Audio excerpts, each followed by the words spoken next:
Belle bonjour la famille, comment allez-vous? Moi je vais super bien, on est enfin en 2026 et j'avais tellement hâte de changer d'année parce que les 2 dernières années de ma vie ont été catastrophiques.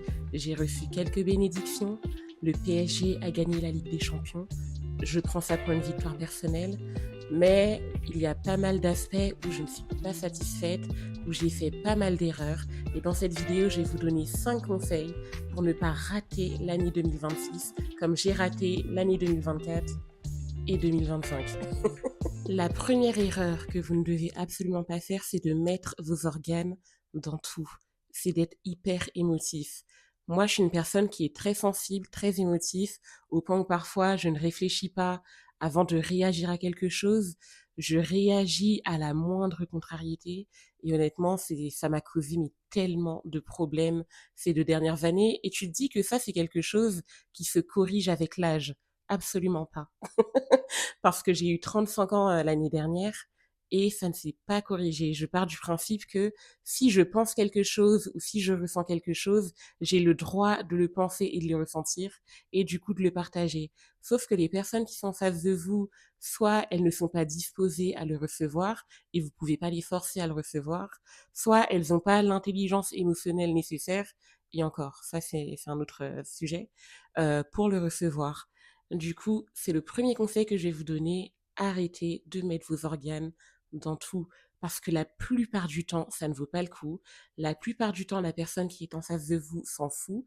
Et après, c'est vous qui vous retrouvez dans un état pitoyable parce que vous avez surréagi à quelque chose. Et quand je dis vous, c'est moi. C'est totalement moi. La deuxième erreur que vous pourriez faire et qui va vous faire rater votre année 2026, c'est de ne jamais vous remettre en question. Je vais encore me poser comme exemple. Donc, je peux me remettre en question, surtout dans mes relations interpersonnelles.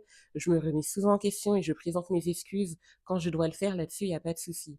Par contre, lorsqu'il s'agit de mes propres échecs, dont je suis la seule responsable, là, je me remets pas en question. Il y a pas mal d'erreurs que j'ai commises ces 2 dernières années où j'aurais pu me dire, là, Valérie, si tu avais fait ci ou ça, tu aurais eu de meilleurs résultats. Et honnêtement, la plupart du temps, j'ai remis mon erreur sur la faute de quelqu'un d'autre. Oui, mais s'il m'avait donné ça, j'aurais pu faire mieux.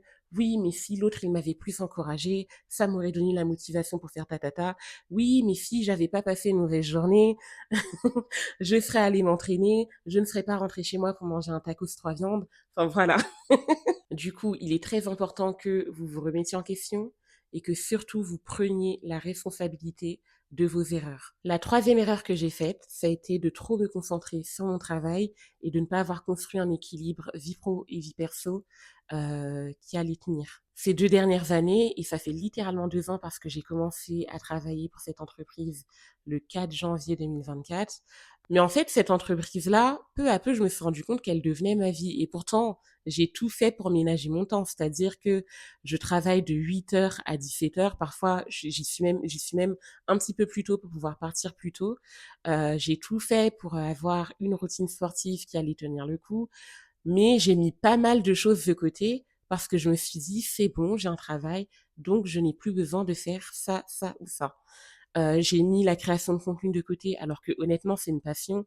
J'adore tourner des vidéos sur YouTube, j'adore publier des trucs sur Instagram, mais j'ai mis tout ça de côté parce que j'étais trop investie dans mon travail.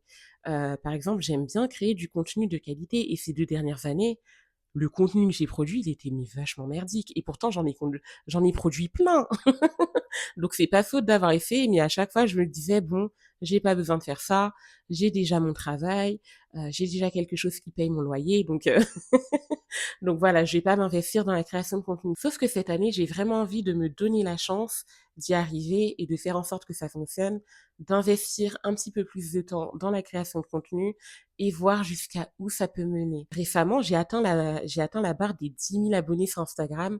Je suis hyper contente et je ne vous cache pas que j'ai envie de franchir cette barre-là également sur YouTube.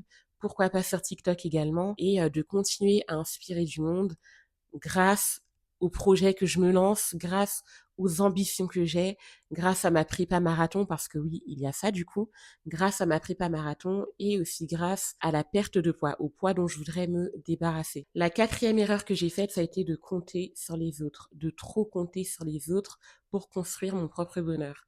Et honnêtement, c'est quelque chose qui me surprend chez moi-même parce que j'ai toujours été très indépendante. J'ai toujours tout fait toute seule. Quand j'ai voulu quelque chose dans la vie, j'ai toujours fait en sorte de travailler de mon côté pour l'obtenir moi-même. Mais ces 2 dernières années, j'ai voulu faire confiance à d'autres personnes. J'ai voulu croire en leur bonté, j'ai voulu croire en leur discernement et j'ai voulu croire que ils pouvaient m'apporter certaines choses, qu'ils pouvaient m'apporter certaines choses que j'attendais. Et au final, j'ai attendu. 2 ans sont passés et je n'ai jamais obtenu ce que je voulais. Je suis au même point au 4 janvier 2026 que je l'étais au 4 janvier 2024. Et là, je me suis dit, Valérie, c'est de ta faute. Tu as voulu faire confiance à des personnes, tu leur as fait confiance, et au final, tu t'es fait, entre guillemets, empuler parce que tu leur as fait confiance et tu savais que tu n'aurais pas dû. Tu savais que tu ne pouvais faire confiance qu'à toi-même. Et ça, c'est une leçon que j'aimerais que vous appreniez aussi, c'est de ne pas compter sur les autres.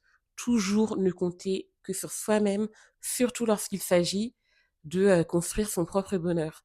Après, c'est bien de pouvoir compter sur quelqu'un d'autre, mais il faut toujours avoir en tête que si cette personne-là ne peut pas t'apporter ce que tu veux, tu as les outils nécessaires pour te l'apporter toi-même. Et ces 2 dernières années, je n'ai pas fait ça. Et maintenant, je le regrette, mais c'est pas grave, parce qu'en 2026, je reprends mon pouvoir. Et la 5e chose, purée, c'est la pire et c'est la plus importante. Ces 2 dernières années, j'ai manqué de discipline. La discipline, elle venait et elle partait. Que ce soit sur mon plan alimentaire, que ce soit sur le sport et même dans la course à pied. Là, ces 4 dernières semaines, j'ai été hyper disciplinée. J'ai été hyper disciplinée ces 4 dernières semaines pour la prépa marathon parce que c'est vraiment quelque chose que j'ai envie de réussir. Donc qu'il pleuve, qu'il neige, qu'il vente, qu'il tsunami, je vais être hyper disciplinée dans ma pratique de la course à pied. Mais ça n'a pas toujours été le cas en 2024 et en 2025. J'ai franchi la ligne d'arrivée du 10 km de Paris en 1h27. Mais sur les 9 semaines, enfin non, sur les 12 semaines de préparation, il y en a peut-être 4 où j'ai été assidue. Et là encore, je me suis dit, Valérie, si tu avais été disciplinée, tu aurais franchi la ligne d'arrivée en peut-être 1h20. Ou peut-être que je l'aurais terminé en 1h27 aussi, mais dans une bien meilleure forme. Et voilà, ça c'est encore quelque chose que je regrette parce que par exemple, ces 2 dernières années, je n'ai pas perdu de poids. Je crois même que j'en ai pris au moins 4 ou 5. À chaque fois que je me donnais un challenge de perte de poids, je ne la tenais pas parce que je n'étais pas suffisamment disciplinée. La motivation, je l'ai. Je suis toujours motivée. Je suis toujours motivée pour atteindre des objectifs les plus farfelus que vous pouvez entendre. Par contre, la discipline, je ne l'ai pas. Et ça, c'est quelque chose que j'aimerais retrouver en 2026, que j'aimerais m'imposer en 2026, parce qu'il est hors de question que je revienne en 2027 avec un état d'esprit négatif, avec le même corps, avec la même forme physique pitoyable et avec le même mental de défaite en fait. Du coup, mon mantra de l'année 2026, c'est « Je suis le plan ». C'est-à-dire que rien ne pourra me faire dévier de ma trajectoire. J'ai des objectifs à atteindre, ils sont assez ambitieux et j'ai un plan pour chacun de ces objectifs. J'ai un plan pour chacun de ces objectifs et rien ne pourra me faire dévier, que ce soit mes humeurs, que ce soit les choses extérieures, que ce soit les personnes qui voudraient me décourager, que ce soit Pierre, Paul ou Jacques au travail qui a envie de me faire passer une sale journée. Absolument rien ne me fera dévier de mon plan. Le plus important pour moi, ce sera le marathon en premier lieu. Le deuxième, ce sera de me débarrasser de 50 kilos. Il y a pas mal de petits projets que j'ai envie d'accomplir en 2026, du coup, j'ai pas voulu les dévoiler tout de suite, mais j'ai trop hâte que vous m'accompagniez dans cette aventure. Et j'ai surtout trop hâte de vous aider à travers tout le contenu que je vais créer et publier sur les réseaux sociaux. Abonnez-vous à ma chaîne pour tout savoir. Abonnez-vous à mon compte Instagram. parce que c'est forcément je pense que c'est le réseau sur lequel je suis la plus active. Du coup, merci la famille d'avoir regardé cette vidéo. Je vous souhaite une excellente année 2026 et je vous souhaite à tous et surtout à toutes, parce que vous êtes plus nombreuses, d'atteindre tous vos objectifs, de réaliser vos rêves, de perdre du poids si c'est ce que vous souhaitez. Et voilà. Gros bisous la famille.